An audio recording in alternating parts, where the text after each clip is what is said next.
You're listening to Financial Advisor Marketing, the best show on the planet for financial advisors who want to get more clients without all the stress. You're about to get the real scoop on everything from lead generation to closing the deal.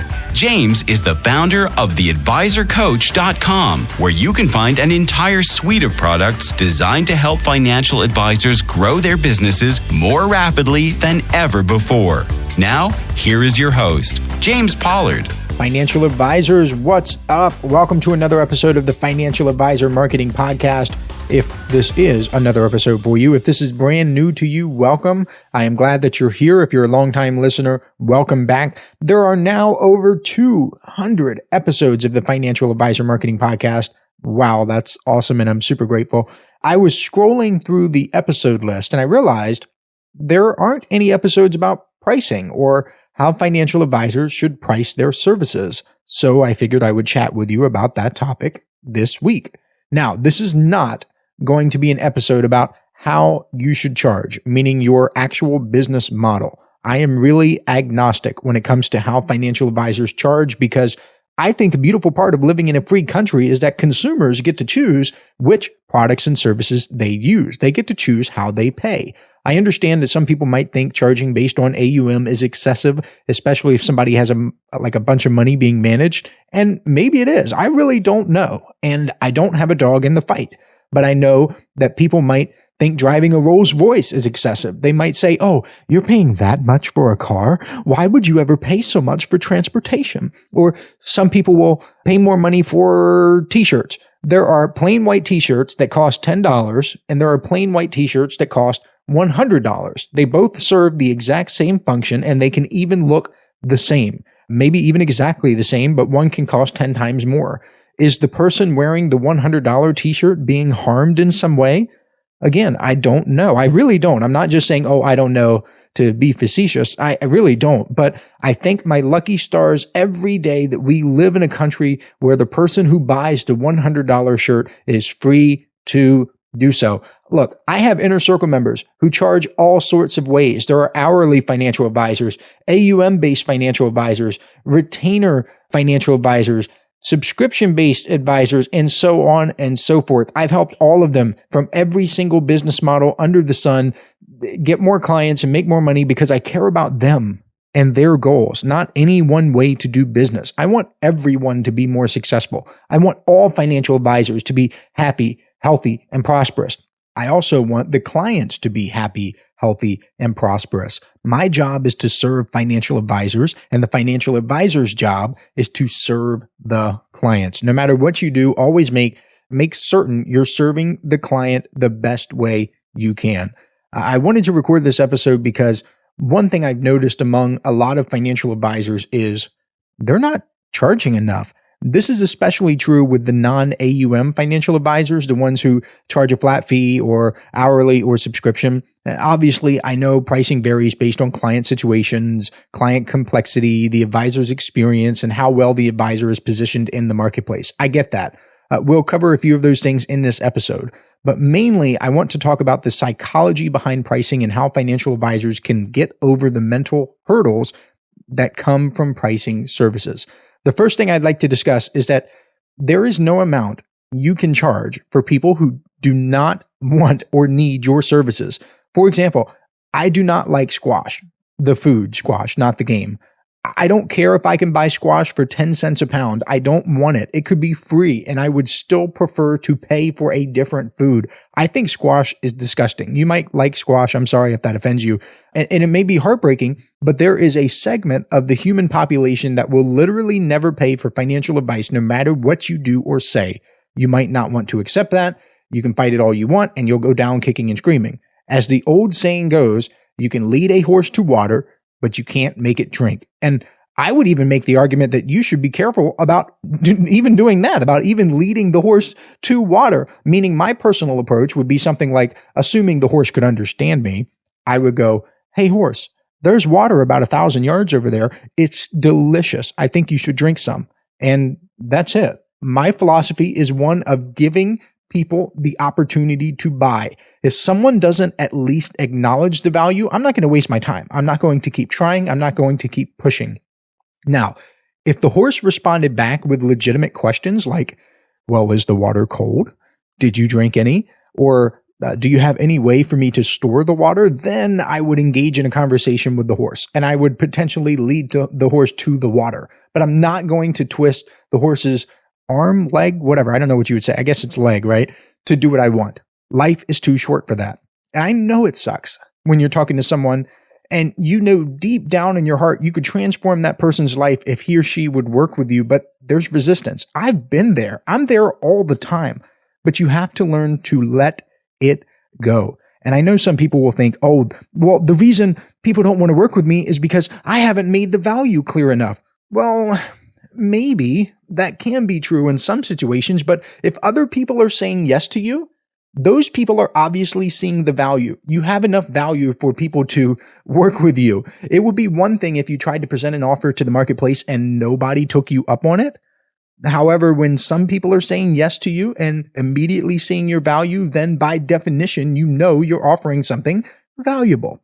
You shouldn't let a few people who don't know your value stress you out and give you a hard time and put you in an early grave. With that said, in this episode, and I have a feeling that this is going to go to at least a second episode, maybe a third, I'm going to start throwing a lot of stuff at you. If you're the type of person who likes to take notes, then this is going to be the episode for you because this is going to be rapid fire, high level information. Here we go. In 2009, German billionaire Adolf Merkel committed suicide by jumping in front of a train. Ooh, what a way to go. He was depressed because he lost a significant amount of its fortune, even though his net worth was still in the billions. And you might think, well, he was a billionaire. He should be happy. And you're not wrong. I mean, not necessarily with the happiness thing, but yes, he did have $1 billion. Traditional economics deals in absolutes. $1 billion is still $1 billion freaking dollars. Yet human beings aren't wired that way. Humans are wired to feel contrast. A homeless person who wins a $10,000 scratch-off ticket is going to feel on top of the world. Why? Because it's a massive positive contrast to having nothing. So the question becomes, what are your services in contrast to? And I found a lot of financial advisors have their fees in contrast to the money that's being managed or money in the prospective client's bank account. And it's hard for me to describe this, so I'm going to try my best. If you charge $8,000 per year to work with someone and that person has $50,000 in the bank right now, like just sitting in like a checking account, then your fee is being contrasted to the money in the bank. I mean, the person could have a $5 million net worth, but if they're taking it out of that account, that's what it's being contrasted to. $8,000 seems like a lot of money to take out of a checking account and give to you. So I submit to you, why not contrast your fee to the cost of doing nothing? Let's say you give some advice on asset allocation that can save the person $160,000 over the next 20 years of working with you. Well, now things done changed because that's the fee right there. Everything else is gravy on top, assuming you keep charging $8,000 per year, which is another story by itself. You can explain that you haven't even scratched the surface of tax planning, charitable giving, peace of mind, a listening ear, and a resource for all the people in your network and more. That's just one thing. And you've knocked out the fee entirely. So you're contrasting it to something different. You're saying, hey, instead of like looking here and being discouraged and thinking, oh boy, $8,000, that's a lot of money to pay for advice. And advice is intangible and it's invisible and I can't feel it. I can't see it. I can't taste it. I can't hear it.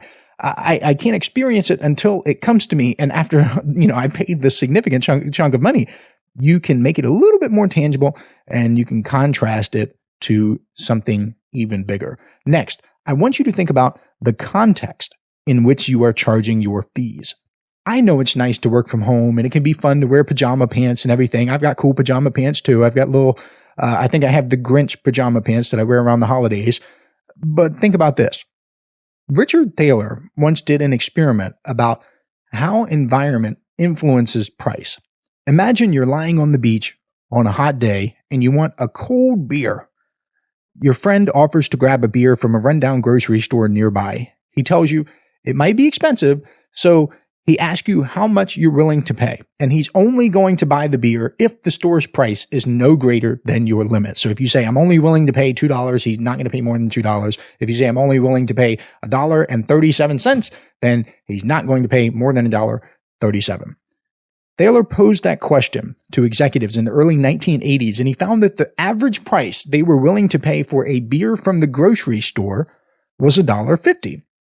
Another group of executives heard that same story, except the place selling the beer was said to be the bar of a fancy resort hotel, not a grocery store. So you go from grocery store to fancy resort hotel. For that group, the average price they were willing to pay was $2.65.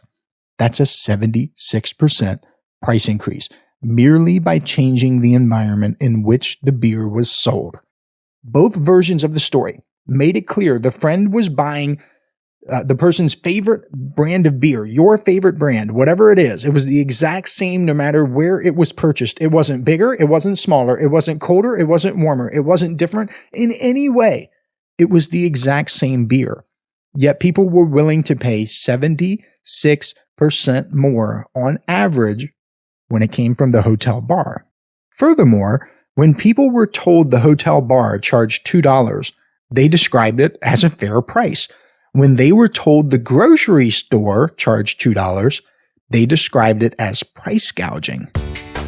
Hey, financial advisors. If you'd like even more help building your business, I invite you to subscribe to James's monthly paper and ink newsletter, The James Pollard Inner Circle. When you join today, you'll get more than $1,000 worth of bonuses, including exclusive interviews that aren't available anywhere else. Head on over to theadvisorcoach.com/coaching to learn more. So hear me loud and clear.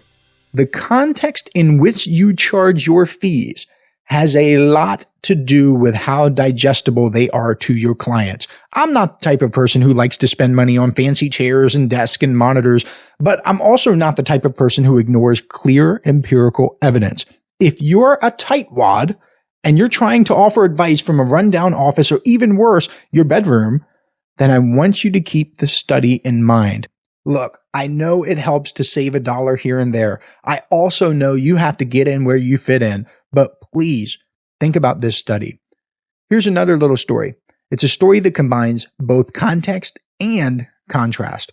So in 1961, Procter & Gamble introduced Pampers, the diapers. So in the 1960s, their competition was cloth diapers. Pampers were disposable and parents were still using cloth diapers. Disposable diapers were positioned as convenience purchase and thus more expensive. Then 17 years ago, in 1978, Procter & Gamble released another diaper brand called Luvs. Luvs were even more expensive than Pampers, and guess what happened? Sales of Pampers went way up. Nothing changed about Pampers except the context in which they were sold and the contrast to Luvs. Because from 1961 and 1978, the context had changed in that disposable diapers were still more expensive than cloth diapers, but they were more accepted. People didn't have much to compare them to, though, except for cloth. When there were multiple disposable diapers, meaning Pampers and Luvs, people began thinking that the cheaper version was a much better deal. Well, the same thing happened at Williams-Sonoma, too. Williams-Sonoma once offered a fancy bread maker for $279. And I just checked on Amazon right before the show, and you can get a bread maker for like $100 to $200. I personally don't own one. So my point is that $279 was quote unquote expensive years ago. Well, Williams-Sonoma added another bread maker for $429. And the $429 bread maker, it was a flop. It didn't sell very well. However, sales of the $279 bread maker doubled.